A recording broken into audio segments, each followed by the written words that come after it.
I'm Janice Hostegger. After 3 decades in the marketing business and many years of being an entrepreneur, I've learned a thing or two about marketing. Join me as we talk about marketing, small business, and life in between. Welcome to My Weekly Marketing.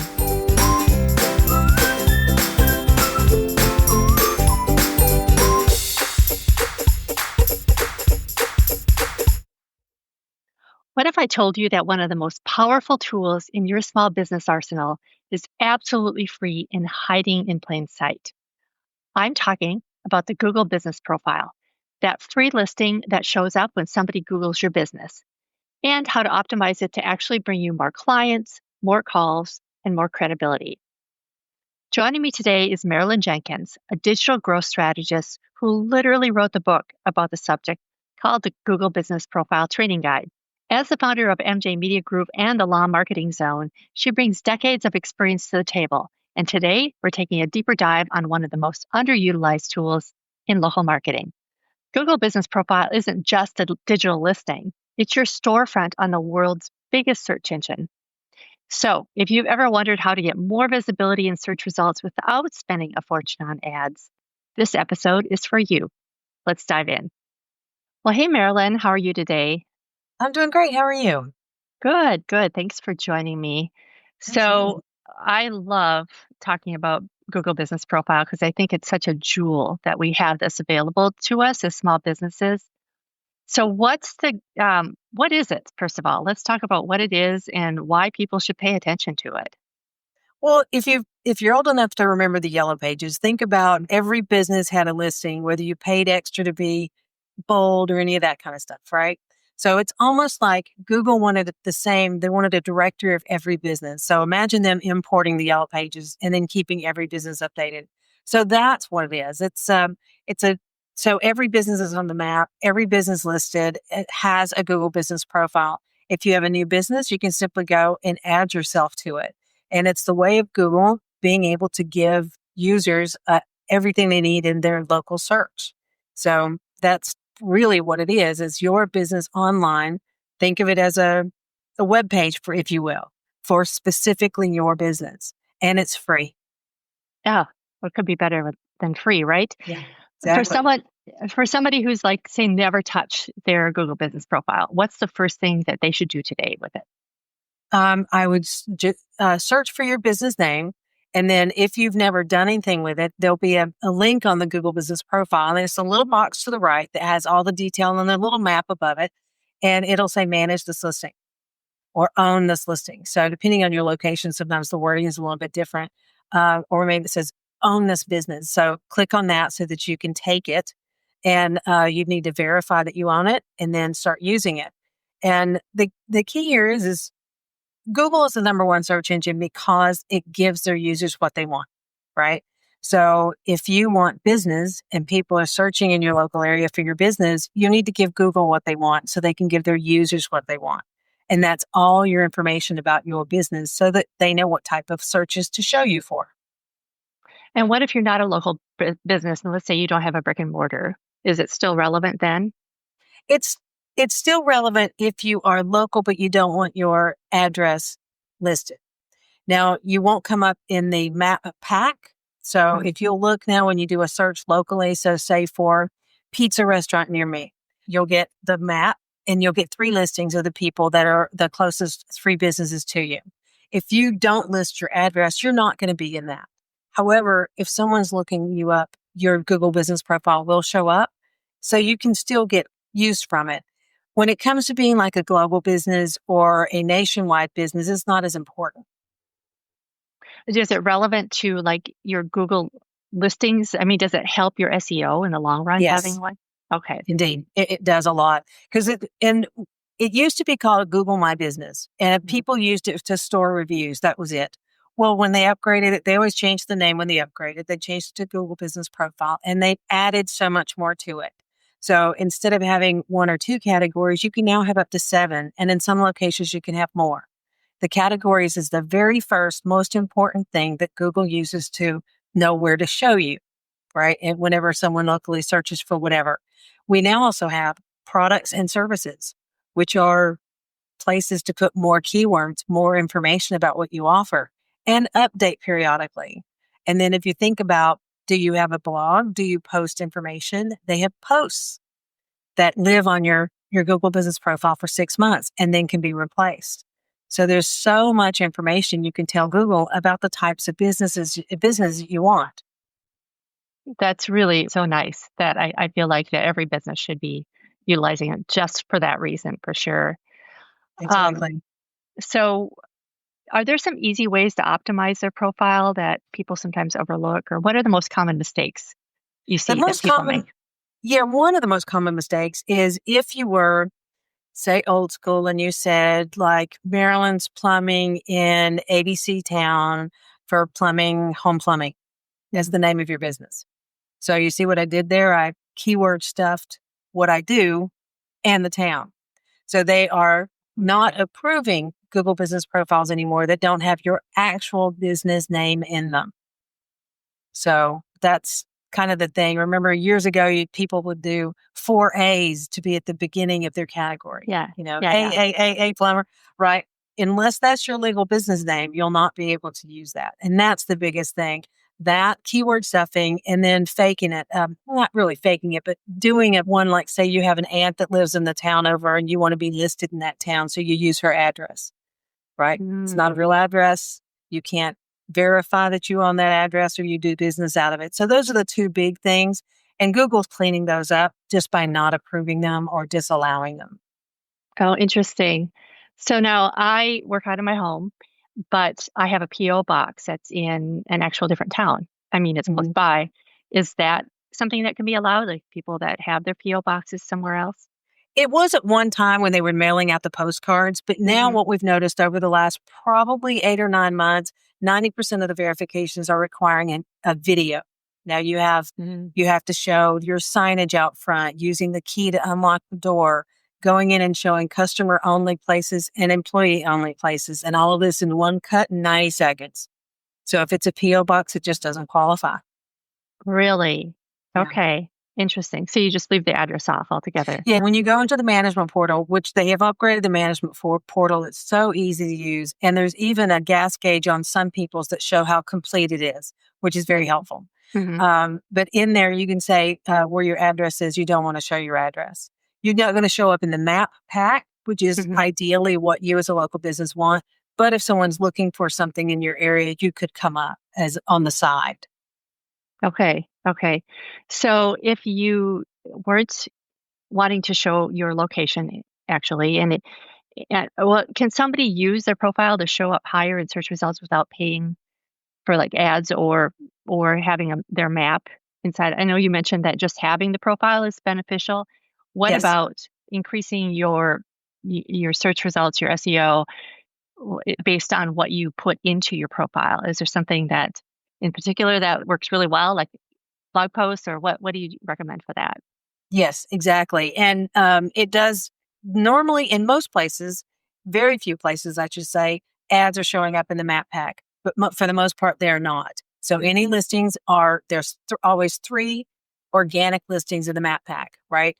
Now think about what's happening right now since Google has rolled in AI into their search results. Only about 50% of the searches equal a click, right? So it's called 0-click search results is what's happening in Google. That means when someone asks a question or searches for something, Google gives them the answer right there. They don't have to go anywhere to get it, right? So if you've taken your Google business profile, you have chosen as many categories in priority of the business that you want, and you put yourself in there.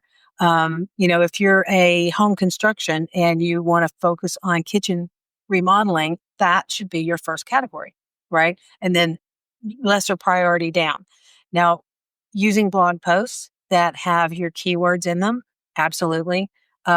Making sure that you have your services listed out and periodically add more to it or change it if there's a special.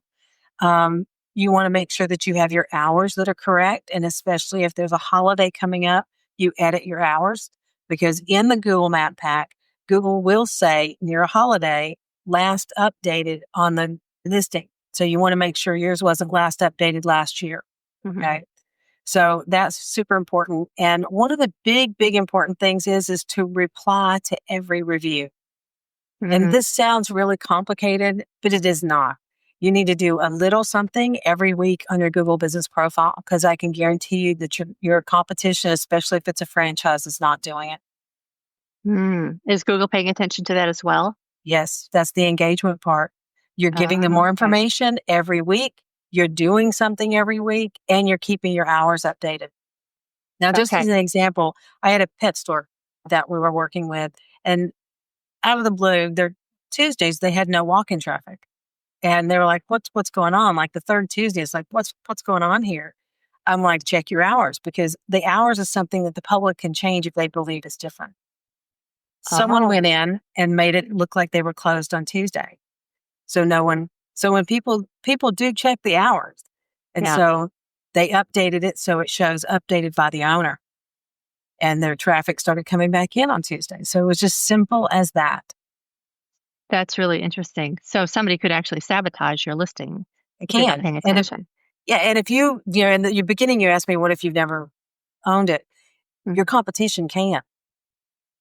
They could hijack, they could actually take it and put their phone number as the business so that they then hijack the searches. Yeah. They might not get away with it long if they have to go into a verification review, because they can't prove, the signage, the key, they can't prove all of that. But they used to prior would be able to do that. They could go in and change the address, get the postcard, and verify and go forward. Wow. That's just nasty. It is. That's I guess this world that we live in, right? It is, isn't it? So what's your advice on responding to negative reviews? You talked about reviews. What about the bad ones? You recommend people go in as well? Yes, all of them especially. So think about your reviews. Your replies are not necessarily a reply to that reviewer. It's the reply to your future customer. It shows Google that you care about the customer experience, which is why they're the number one search engine. So even if it was your fault, professionally apologize. If it wasn't your fault, explain that as professionally as you can without pointing fingers. And if it's a disgruntled employee, ex-employee, or maybe it's just something, dude, I don't even do car repair. I'm a bakery.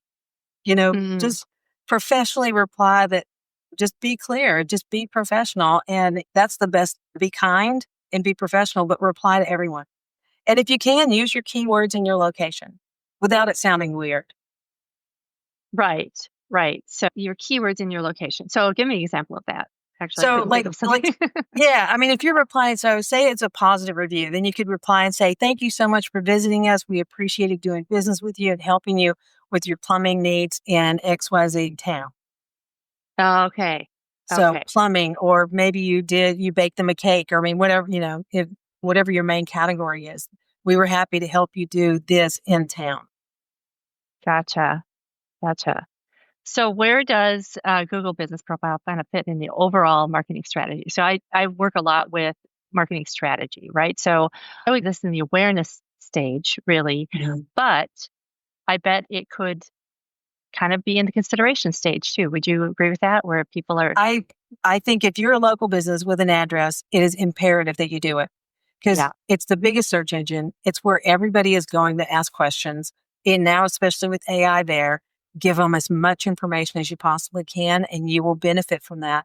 Again, the number of reviews is what used to kind of rank in Map Pack. And the Map Pack used to be 7. Now it's 3. So it's even more important. Google will potentially, and in many cases we've seen, give someone with less reviews a higher ranking because they have more information on the Google Business Profile. Okay, so when you said it used to be 7, you mean 7 businesses would show up in the search results, is what you're saying? Right, and now it's 3. Now it's 3, okay. So how often do you think that people need to update it?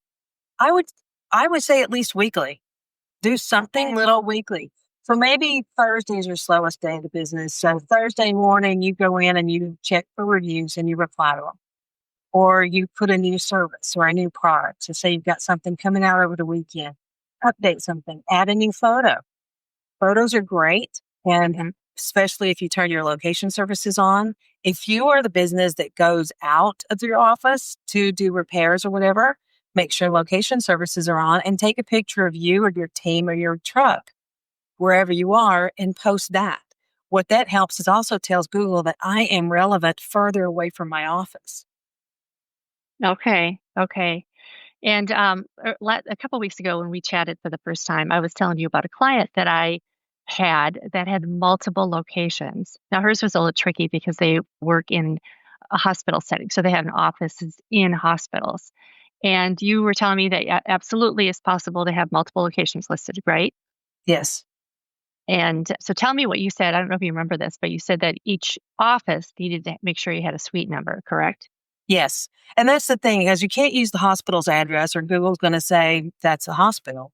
But think about hospitals have doctor's offices in them, they have therapy offices in them. So any of that type of thing. So if you can show that here's the address and here's my office and you've got a name on your door, this is my business, and then go into the office, I'm thinking the video, that verification. But as long as you have a number on the door, you've got a suite number. And a hospital is a business location that has multiple business inside of it. So Mm-hmm. it's valid. I would just, be careful with multiple locations in that I would get one verified and approved first, then get the next one. Unless you are new to Google Business Profile and you already have like 5 locations, then try to get them each verified. But I would just, one at a time works. That way you're getting one focus. The Google Business Profile is one of the few places in Google that you can actually talk to a real person. Now, it might be by chat, but within your management portal, you can reach support and a real person will talk to you. That's probably fast going by the wayside with them implementing so much AI. But right now you can reach someone because that's how important the Google Business Profile is to the big Google system. Oh, that is so cool. I remember you telling me that, and I was shocked, honestly, because so Yeah. many. I mean, any big corporation, it's almost impossible to talk to a real human being. So That tells you so how important the Google Business Profile is to their search results. that's really interesting. So there's no way to really, as your business grows, you can keep your Google Business Profile. Is what you're saying. Yes. It's not just for small businesses.